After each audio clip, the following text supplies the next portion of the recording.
The Sealed Book.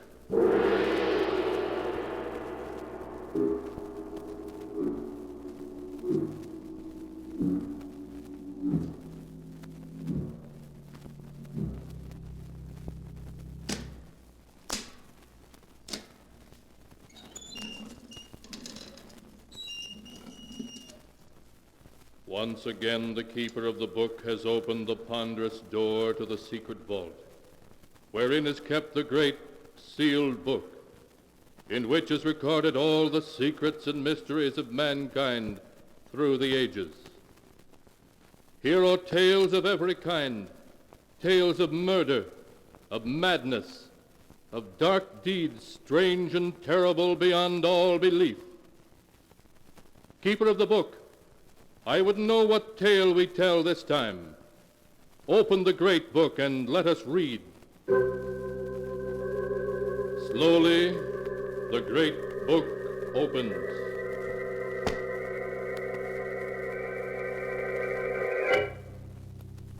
One by one, the keeper of the book turns the pages and stops. Ah, the strange story of a beautiful woman whose jealousy was so great that even the grave could not give her peace. A tale called Death at Stormhouse.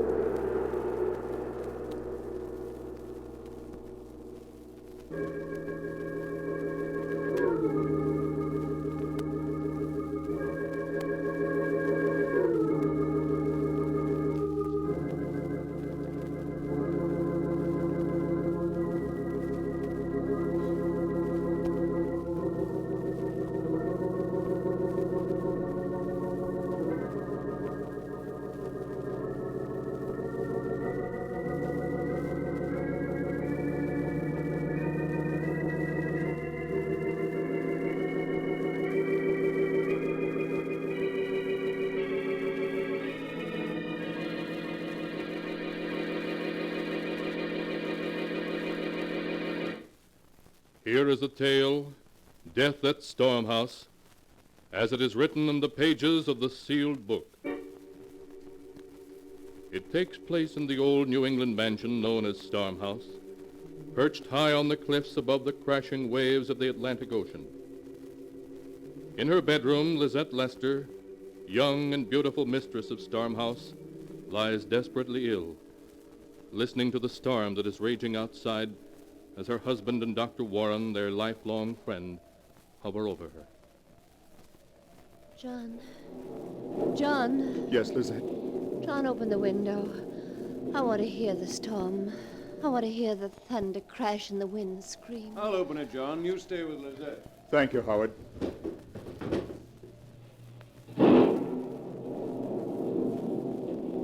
Oh, it's a wonderful storm. I've known it was coming for 3 days. I've always known when a storm was coming, haven't I, John? Yes. Yes, Lizette. You've always known. And I've been waiting for this one.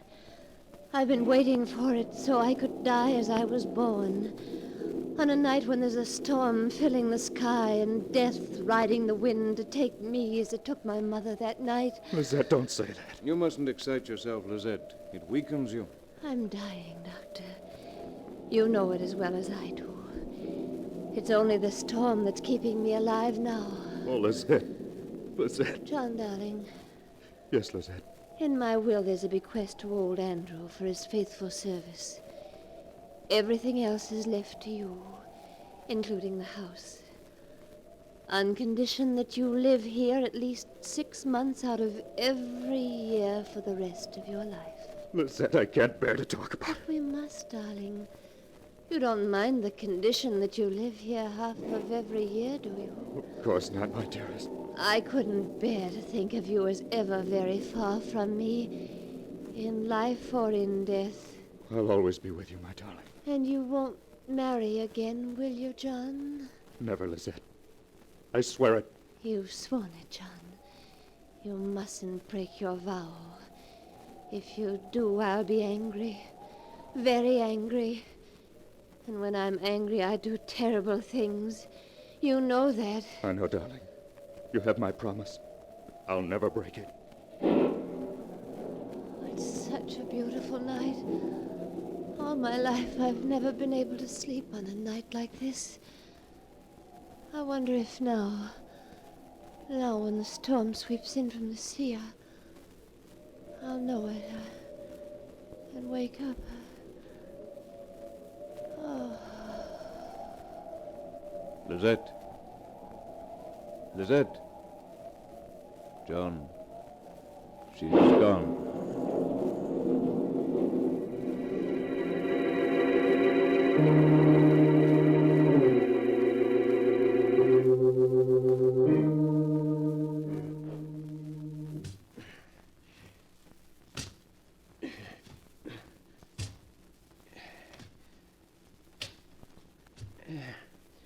There. It's done, Mr. John. I couldn't want better if it was myself buried down there in the ground. Thank you, Andrew. I'll put the tools away now.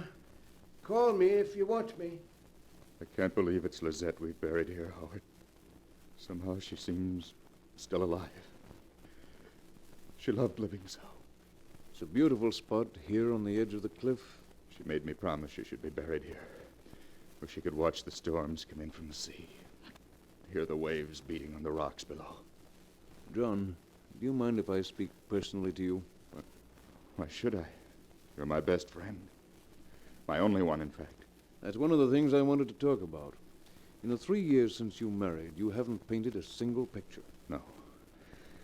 No, I haven't.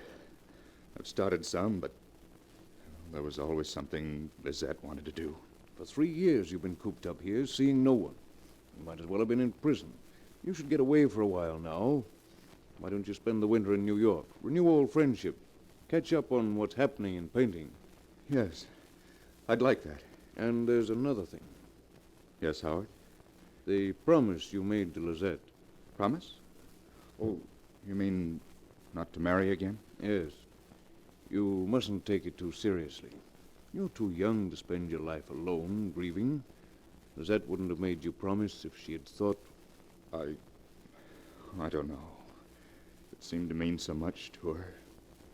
Well, when Lizette was alive, it seemed quite impossible to me I should ever love another woman. But you will, and I'm sure Lizette would understand.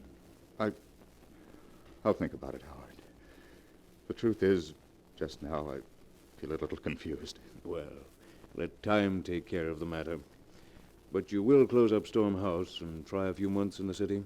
Yes, I will. I'll come back in the spring. After all, I'm obligated to live here half the year. But I'll leave old Andrew in charge and spend the winter in New York.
And now to continue the story, as it is written in the sealed book.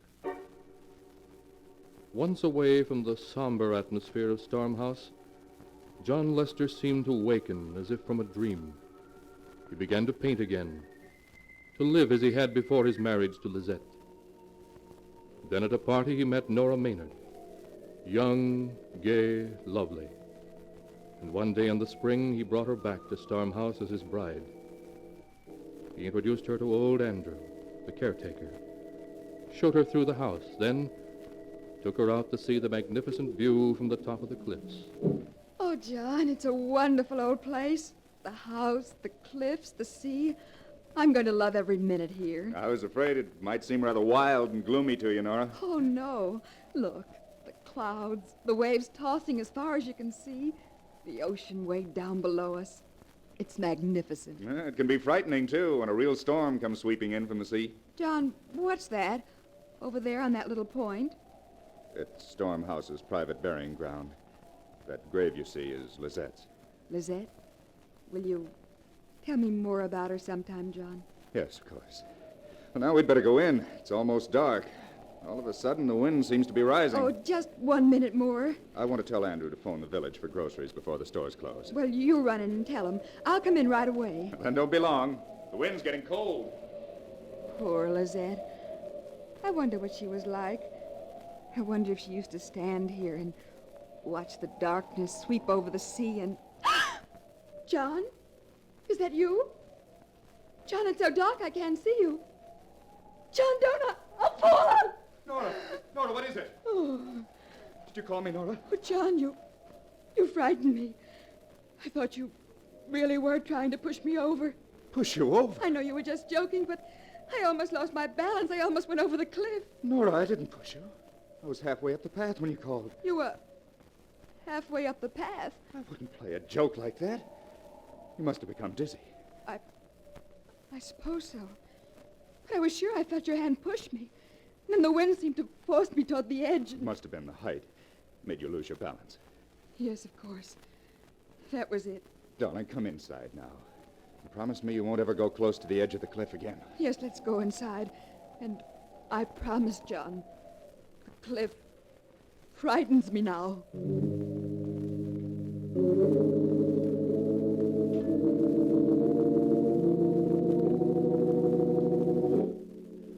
During those first weeks after John Lester returned to Storm House with his new bride, the wind never ceased to howl about the great old house. Several times when Nora was walking near the cliffs, strong gusts sprang up that would have pushed her over to her death if she had been walking closer to the edge. Then one afternoon, Nora discovered old Andrew piling flat, large rocks on top of Lizette's grave. There.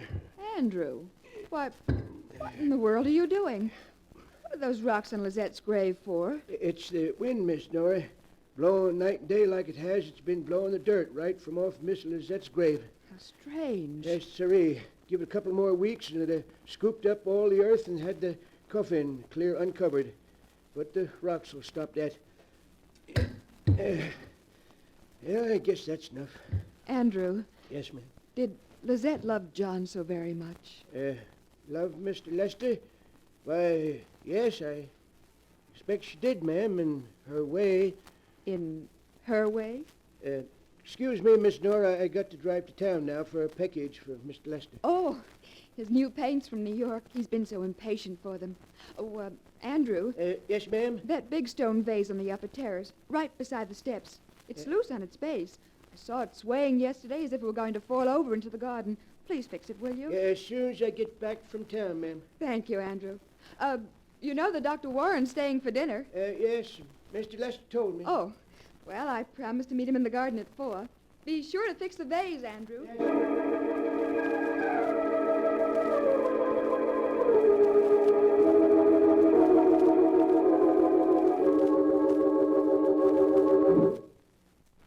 Hello, Dr. Warren. Have I kept you waiting long? Well, there you are, Nora. I was just beginning to be afraid you'd gone too close to the cliff and become dizzy again. Oh, no. After almost falling over twice, I don't take any chances now. That's the spirit. Where's John? Painting on the upper terrace. There he is now. Oh. John!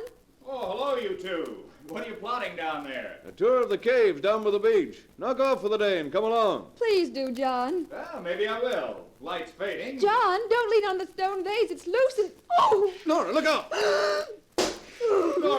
Nora, you hurt? I'm coming down. Good grief, that was close.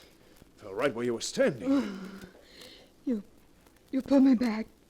Just in time. Nora, are you all right? Yes. Yes, thanks to Dr. Warren. He saved me. I couldn't I move. can't understand it. I'd hardly touched it when I went over. You must have leaned against it harder than you realized. No, I didn't. I just touched it. It gave way all of a sudden. Oh, thank heaven you were here, Howard. It must have been the wind. And the vase was loose. I was just telling Andrew to fix it. If you'd been hurt, Nora. Oh, a miss is as good as the mile, darling. Come on, let's forget the caves and go in and have tea instead.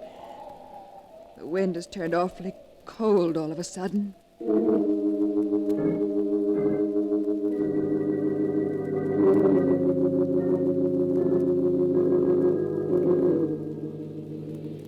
Listen to that confounded wind. I can't even read anymore. It makes such a racket. Would you like me to read to you, darling? No. I'm just jumpy, I guess. It isn't something special, is it?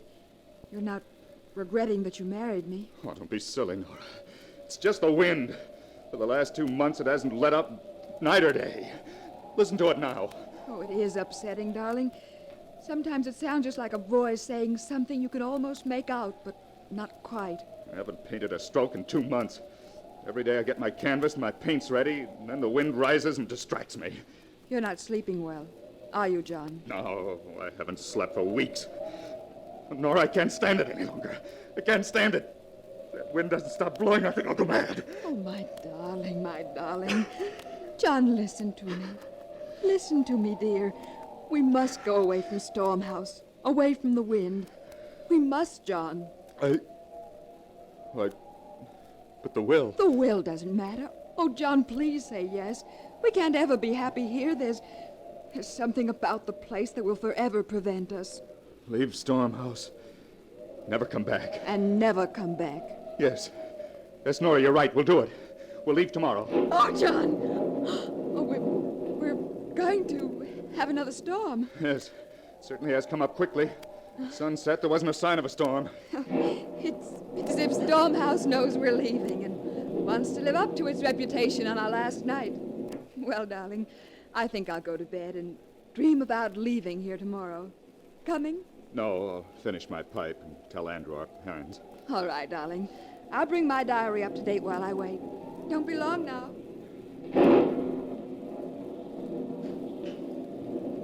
Mr. John! Mr. John! What is it, Andrew? Land sakes, Mr. John. A real granddaddy of a lightning bolt hit the cliff just now, right beside the burying ground. It opened up a big crack in the earth, running right across her grave. Her grave. Lizette's? I could look right down and see the top of the coffin. Oh, well, you can fix it in the morning. We're going to be leaving, Andrew, but we'll settle the details tomorrow. Better turn in now. I'll do the same. All right, Mr. John. Sure as a humdinger of a storm.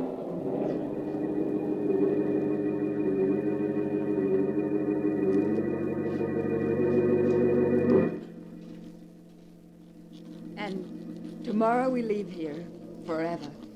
I do so hope it's going to make a difference. John has seemed so depressed lately. I wonder if it's my fault. If he regrets marrying me. No, I won't think that. Not even this storm night can frighten me now. I know John loves me and... Who turned out the light? Who came in then? John, is that you? John, where are you? Don't tease me like this. You're frightening me. John! Ah!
to continue the story, as it is written in the sealed book. After the great storm had opened up Lizette's grave so that her coffin was plainly visible, Nora had a midnight visitor. There was a scream, and a body crumpled to the floor. The next morning, the sheriff came to talk to John. That's all of it, Sheriff. That's all I know. Nora screamed. When I got to her, she was lying there on the floor. Dead. Murdered. But the weapon, Mr. Lester. We know it was that antique ivory paper knife of yours, because the point broke off in the wound. But where is it? I don't know. I tell you, I didn't see it.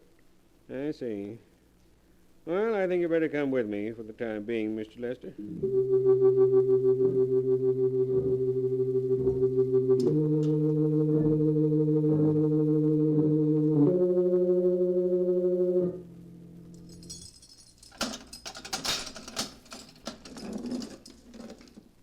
Here's the prisoner, Doctor.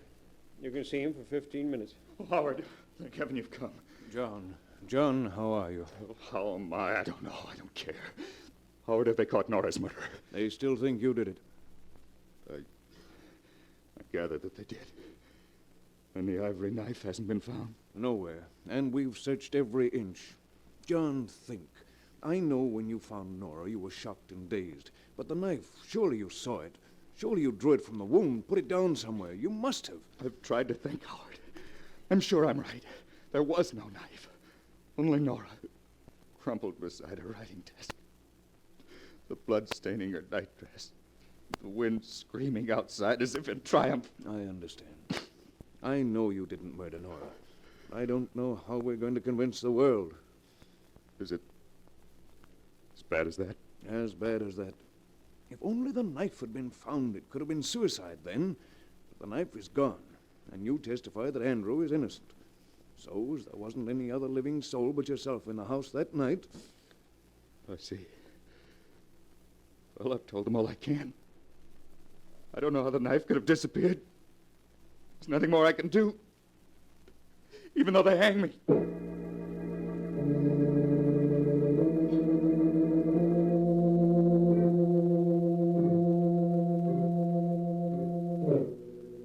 And hang John Lester they did, after a due and lawful trial. For in the jury's eyes, the fact of the missing ivory knife that had killed Nora Lester was damning evidence. After the execution, John's old friend, Dr. Warren, conveyed the body homeward to Stormhouse, where he and faithful old John buried it in the tiny burying ground. Andrew dug the grave close between the graves of Nora and Lizette. So close, in fact, that while digging, his pick struck a coffin. Doctor, look. Corner of a coffin. Lizette's coffin, it must be. Yes. That night the lightning struck the cliff. Must have moved her coffin round somehow. I remember the grave looked a little queer next morning when I fixed things up. I guess we'll have to dig it up so we can put it back in its proper place. Yeah, guess we better, Doctor. Well, won't take long.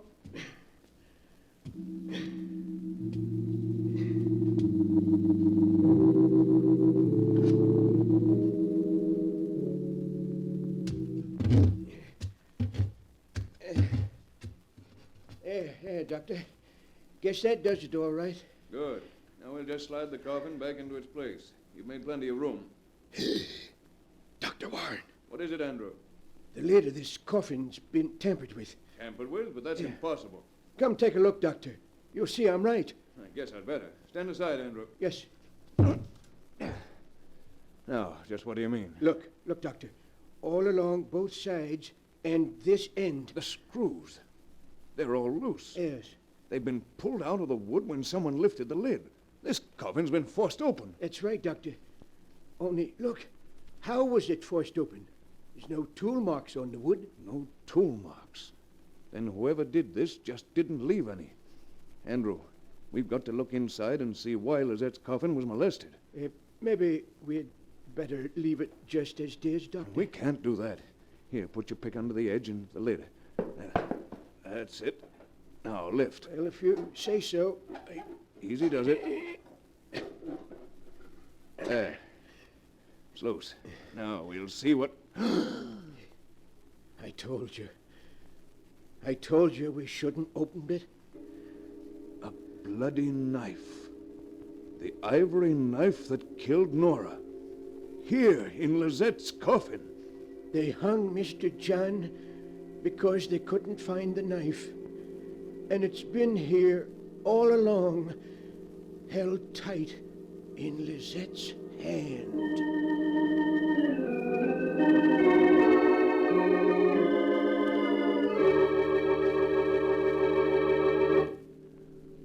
So it was beautiful Lizette who killed Nora.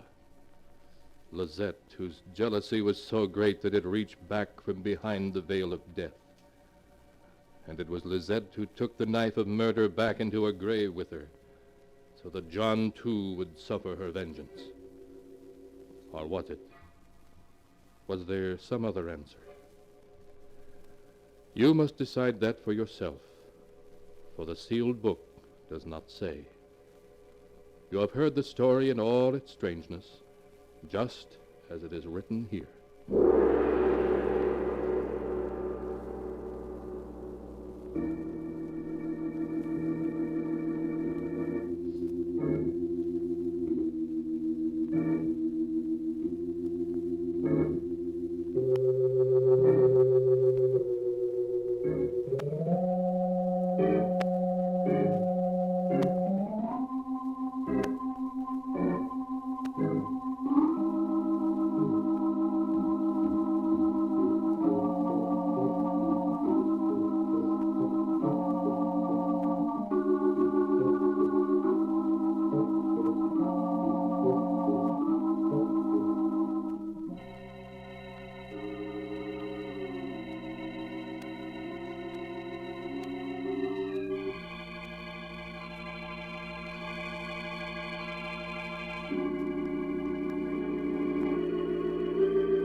And now, keeper of the book, before you close the great book, show us the tale we tell next time.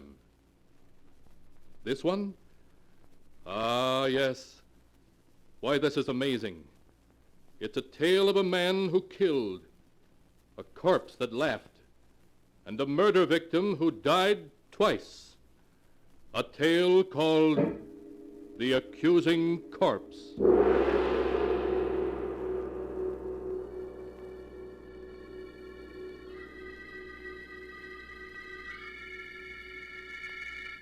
Be sure to be with us again next time, when the sound of the great gong heralds another strange and exciting tale from The Sealed Book. The Sealed Book, written by Bob Arthur and David Cogan, is produced and directed by Jock MacGregor.